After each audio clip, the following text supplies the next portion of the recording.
and dynamic equivalence. 2. Paraphrase. Formal equivalence, sought via literal translation, attempts to render the text literally, or word for word, the latter expression being itself a word-for-word rendering of the classical Latin verbum pro verbo, if necessary, at the expense of features natural to the target language. By contrast, dynamic equivalence, or functional equivalence, conveys the essential thoughts expressed in a source text, if necessary, at the expense of literality. Original sum in word order, the source texts, active versus passive voice, etc. There is, however, no sharp boundary between formal and functional equivalence. On the contrary, they represent a spectrum of translation approaches. Each is used at various times and in various contexts by the same translator, and at various points within the same text, sometimes simultaneously. Competent translation entails the judicious blending of formal and functional equivalence. Common pitfalls in translation, especially when practiced by inexperienced translators, involve false equivalents such as false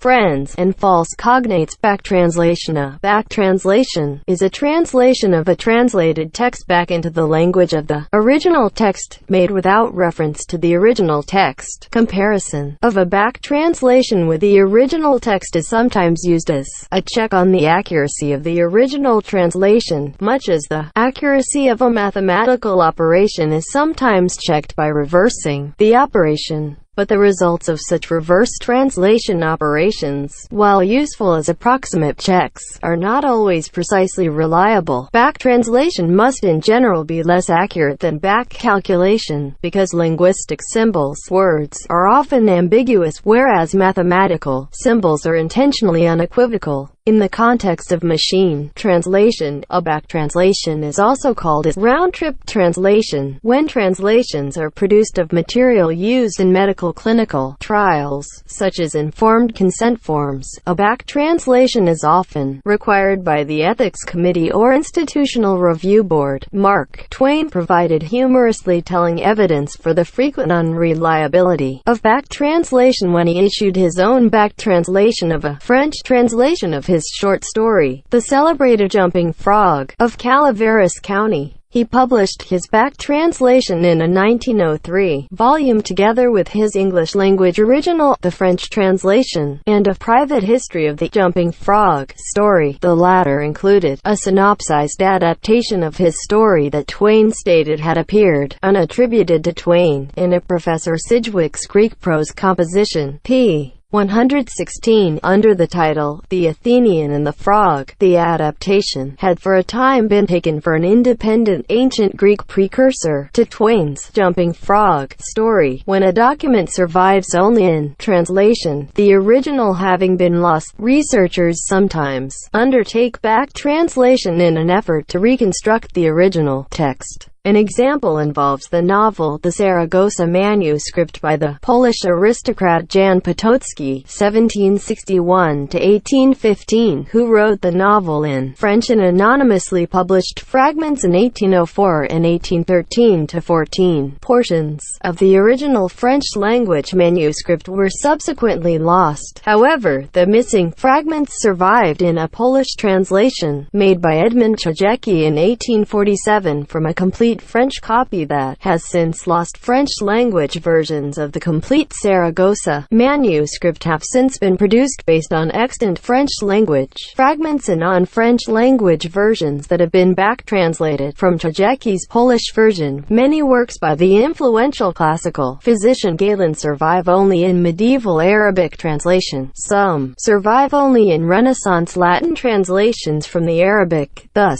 at a second remove from the original. To better understand Galen, scholars have attempted back translation of such works in order to reconstruct the original Greek. When historians suspect that a document is actually a translation from another language, back translation into that hypothetical original language can provide supporting evidence by showing that such characteristics as idioms, puns, peculiar grammatical structures, etc., are in fact derived from the original language. For example, the known text of the Till Eulenspiegel folktales is in High German but contains puns that work only when back-translated to Low German. This seems clear evidence that these tales, or at least large portions of them, were originally written in Low German, and translated into High German by an over-metaphrastic translator. Supporters of Aramaic primacy, the view that the Christian New Testament or its sources were originally written in the Aramaic language, seek to prove their case by showing that difficult passages in the existing Greek text of the New Testament make much more sense when back-translated to Aramaic. For example, some incomprehensible references are, in fact, Aramaic puns that do not work in Greek, due to similar indications. It is believed that the 2nd century Gnostic Gospel of Judas, which survives only in Coptic, was originally written in Greek. John Dryden, 1631–1700, the dominant English language literary figure of his age, illustrates, in his use of back-translation, translators' influence on the evolution of languages and literary styles. Dryden is believed to be the first person to posit that English sentences should not end in prepositions because Latin sentences cannot end in prepositions. Dryden created the proscription against preposition stranding in 1672 when he objected to Ben Jonson's 1611 phrase, "the bodies that those souls were frighted from," though he did not provide the rationale for his preference.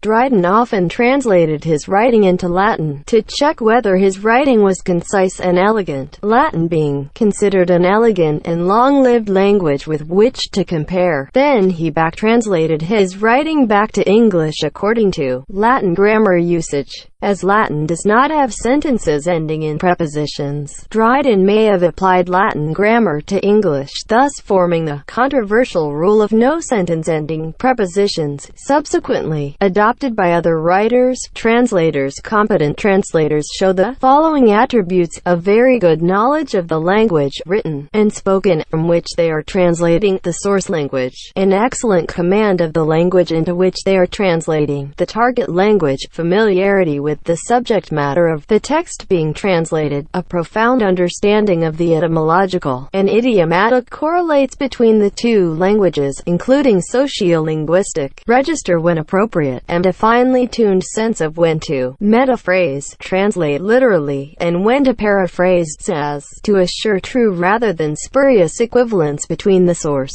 and target language texts. A competent translator is not only bilingual, but bicultural. A language is not merely a collection of words and of rules of grammar and syntax for generating sentences, but also a vast interconnecting system of connotations and cultural references, whose mastery, writes linguist Mario Pei, comes close to being a lifetime job. The complexity of the translator's task cannot be overstated. One author suggests that becoming an accomplished translator, after having already acquired a good basic knowledge of both languages and cultures, may require a minimum of 10 years' experience. Viewed in this light, it is a serious misconception to assume that a person who has fair fluency in two languages will, by virtue of that fact alone, be consistently competent to translate between them. Your translator's role in relation to a text has been compared to that of an artist, e.g., a musician or actor, who interprets a work of art. Translation, like other human activities, entails making choices, and choice implies interpretation.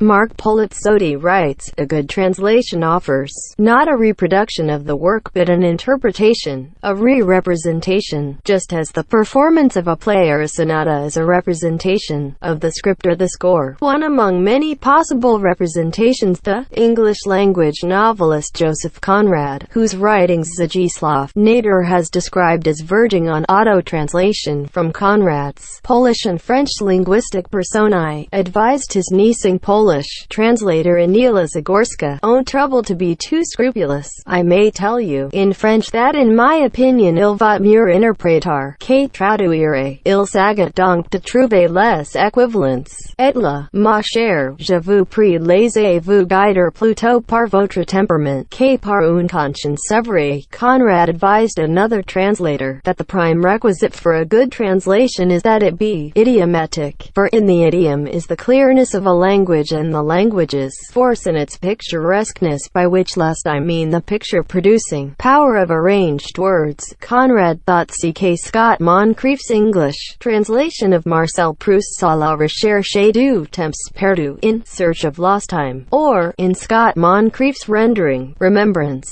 of Things Past, to be preferable to the French original. The necessity of making choices, and therefore of interpretation, in translating, and in other fields of human endeavor, stems from the ambiguity that subjectively pervades the universe. Part of the ambiguity, for a translator, involves the structure of human language. Psychologist and neuroscientist Gary Marcus notes that virtually every sentence is ambiguous, often in multiple ways. Our brain is so good at comprehending language that we do not usually notice. An example of linguistic ambiguity is the pronoun disambiguation problem, PDP. A machine